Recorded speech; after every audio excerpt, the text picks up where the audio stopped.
Greetings, folks. Philip Bateman here from Bravo Charlie, and we're at the end of the Impact Investment Summit Asia Pacific. And I'm here with the lovely Rosemary Addis, and we did this in the outside foyer of the 2019 summit in the big before time. And there's been 2.5 years since then. And I was wondering, what have you changed your mind about since then? Well, first of all, it's nice to be here with you again, Philip, and literally to be with everybody at the summit. It has been 2.5 years since we've had the people who are working for Impact together in one spot, and everybody's really missed that ability to connect. And obviously, people have been through a lot in the last 2.5 years. So I've changed my mind about a number of things over that period.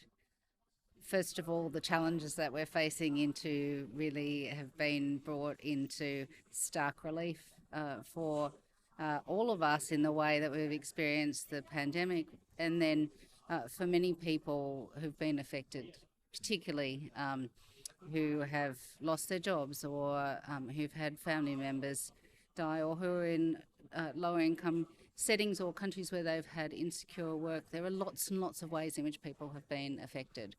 And at the same time, we've continued to see the effects of climate change coming through, and to see the intersectionality between the issues that, is a really important theme for the future, and I want to come back to that. We've also seen a real mindset shift start to take place in a lot of places where people are understanding that sustainability has to be part of the agenda. We've seen a huge amount of money move towards that. However, that money is coming into responsible and ethical funds, ESG funds. We still have a significant gap in terms of capital going to where it's needed to address the issues and to ensure that there's richer opportunity for people everywhere around the world. So to give that some context, the IPCC's report recently says that the effects of climate change are unequivocally a function of human behaviour. We are changing the world as we know it, and we are now at a point where we have scientists saying to us unequivocally that is going to change life as we know it, and that will be profound for communities, and particularly for groups like Indigenous communities and others who depend on the ecosystems around them.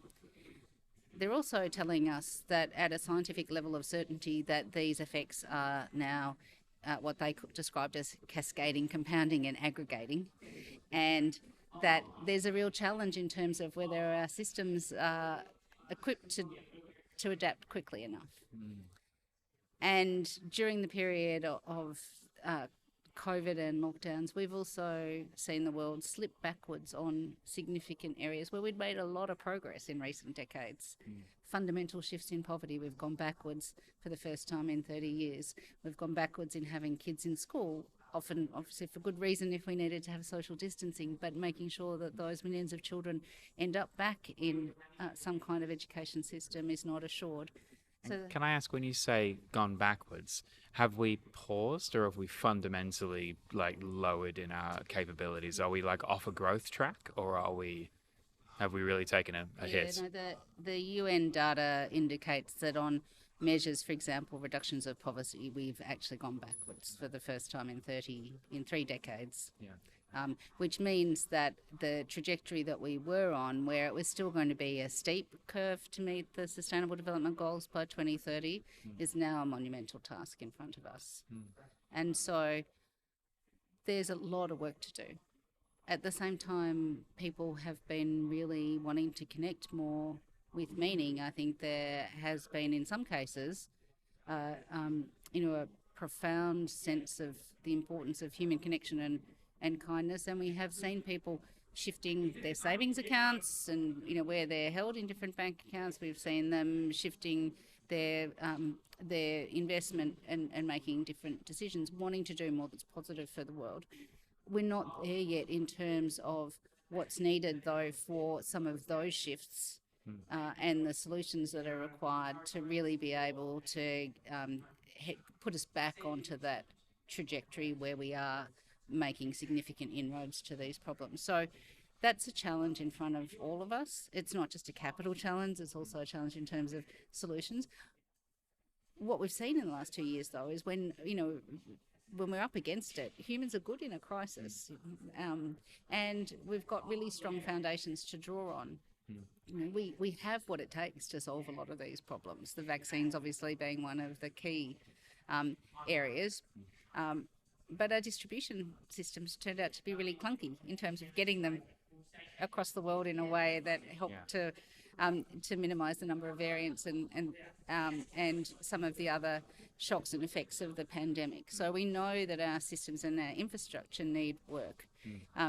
The data now shows us that a climate crisis will be a health crisis. The World Health Organization has named climate, even more so than the pandemic on its own, as the biggest health crisis that we're facing. And some of that is about food shortages, some of it is about susceptibility to disease, some of it is about natural disasters and their after effects, some of it's about the inadequacy of our health infrastructure, particularly in places that need it most. We also know those effects aren't evenly spread, so the disparities in terms of gender, women represent 8 out of 10 people displaced by natural disasters. Women and children are 14 times more likely to die or be seriously injured in natural disasters. So there's an inequity in how these things are spread, and we know that the effects are much more profound in some geographies and in countries that don't have the infrastructure or where the income systems aren't supportive. So the good news, though, is that we actually have the capacity to say, well, if that's the nature of the problem, how can we ensure our response is similarly cascading, compounding, and aggregating? And that's language that capital can understand, that's language that business can understand, but it will require us to do things differently. We're not going to be able to tweak this at the edges or just, have a few add-on projects that we say this is aligned to the SDGs. This is about what got us here is not going to get us where we need to go. And we need to be thinking differently about the nature of some of the problems. And in the spirit of some of the conflicts we're seeing around the world, we need the best, brightest, most able people being able to apply themselves to these issues as a priority. And people who are running organisations can create the space for that, and where people aren't able to do it within their organisational frameworks and structures, then they need to be supported to step out from that. And when they do, fund managers and others need to get behind them and ensure that they can be successful, whether they're innovating solutions to some of the issues or whether they're setting up capital structures and funds to be able to invest in the things that will make a difference. There needs to be focused attention on how we support those leaders, so we really are putting our best people on the front line. Did you catch the CEO of Greenpeace wandering around in his presentation? I did not. Wow. Well, he was basically saying, for the impact investing industry and private philanthropy, if we don't turn up and lobby the politics in Canberra or wherever it may be in the world to the degree that the fossil fuel industry is, we are going to get the results that we are getting. And that is his fundamental call to action. It's not give money to Greenpeace. It's like, you need to get in the ring and do that. And you might not have the tangibility of building a school or something like that. That when we see budgets come out where climate action is being percentilely reduced on the next 4 years for an Australian context, lobbying at that level is something really important. And it's sort of a gloves-off approach to not being apolitical anymore. Do you have any thoughts on that? I have a few thoughts on that.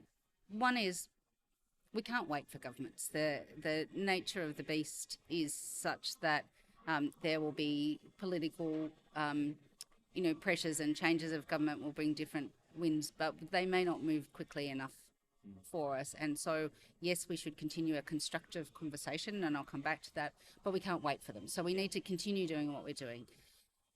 In the spirit of that, we also need to get behind the leaders who are trying to drive the ecosystems, who are trying to build the infrastructure in the market, who are trying to come up with the solutions, and that does require funding, support, finance for those things that, as you say, don't have that immediate concrete connection, but are hugely important and have an amplifying effect, enable a lot more activity to happen. That is critical. Part of that does need to be advocacy and constructive engagement with governments. There is no doubt that without government at the table, things will be slower and less impactful.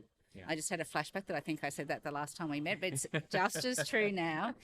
Without them engaging constructively, things will be slower. They are a big player. They have a lot to gain by engaging with the people who are wanting to seek change. And so I think the challenge is, how do we engage constructively from all sides in that conversation? And while there is a risk we can be overly polite in it, we also need to not be marginalised in the process. We've got to be at the table. How can we think about that differently and bring them to the table? And so I think thinking about advocacy, but thinking about the advocacy also in unconventional ways, and in ways that we can use the power that people do have to and to help government see pathways to solutions, so we build them a bridge to engage, is also really important.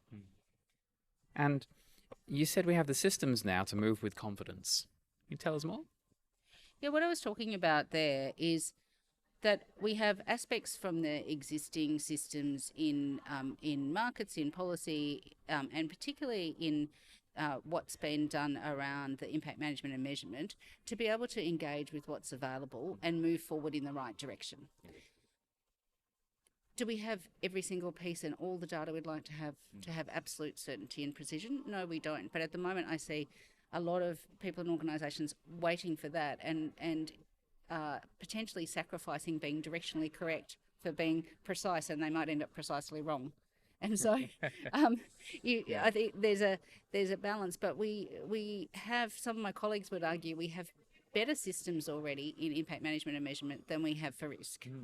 And I was also saying that in relation to thinking about breaking down the nature of the risk and also the impact risks, we actually have tools we can bring across from impact that help us to be much more granular, including understanding some of the risks from these factors. What might climate mean? What might some of the unintended consequences be? Are we worried about execution risk? Are we worried about reputational risk? And being more granular about that will help us to work out what's most important and how we can move forward. So those tools are available. What I think as a movement and as a field we haven't done as good a job as we could yet is on helping people to know they're available and to make them accessible in ways that people can pick them up and use them, including in those organisations that are more established and where they've got existing systems, so that they can see the pathways to actually be working with them. And I believe there's a great short course going around at the moment. It's about 8 hours long. This is very exciting, and I am very pleased to have been associated with the team at UNDP that supported the Case Centre at Duke University to create a Coursera course that is embedding the fundamentals of best practice and the tools of impact management and measurement. It is a short course. I would call it foundational. And what's great about it is it tracks through the journey from an enterprise or corporate perspective and from an investor perspective. And so rather than explaining a tool to somebody that's out there, it speaks from the perspective of, if you're trying to implement this in your organisation, this is how you can think about it, and really orients around what does that look like in terms of a process of continuous improvement and engaging in a management process that will enable you to do the measurement and reporting, but isn't all about that. It's about decision making and better decision making. What's really exciting is that there have been some terrific and continue to be some terrific courses around. Most of them have been executive education or educational courses that require someone to either take time out or be able to travel. This is generally accessible for the first time, a broad-based course that speaks the same language that anybody can do for free or for a nominal fee if you want to get the certificate. So, it lays out a plan that, frankly, if we all started using some of these tools, there would be much more capacity to be talking in the same language, making sure we're focusing on, the issues consistently in a way that would have a really compounding and aggregating effect. And it's not about measurement, it's about management. Mm-hmm. This is an absolutely critical point. So measurement is necessary, but it's not sufficient, and it's not even always the starting point. So how do we think about impact as part of the strategies we're implementing? How do we integrate that into the way we're doing business or making investment decisions? How do we then collect the data and engage in a way that we're learning through the process, and then continue to optimise for impact through it? Out of that, you're also looking for transparency and the reporting, absolutely. But this is about building a management system akin to the way that we think about accounting. In accounting, we don't think about just sitting down once a year to produce the reports that get put out publicly. Any established organisation has a management system that they're collecting data that they, from which they can pull the information they need to make decisions, whether it's at a project level or execution of a new initiative, or to look at a particular business line, or to take the right information to the board. And so it's about what information do you need to make the decisions. A management system also acknowledges what data might we need, and can then show you what you have and what you don't have, rather than looking at just what can we measure, and it takes you to a different place.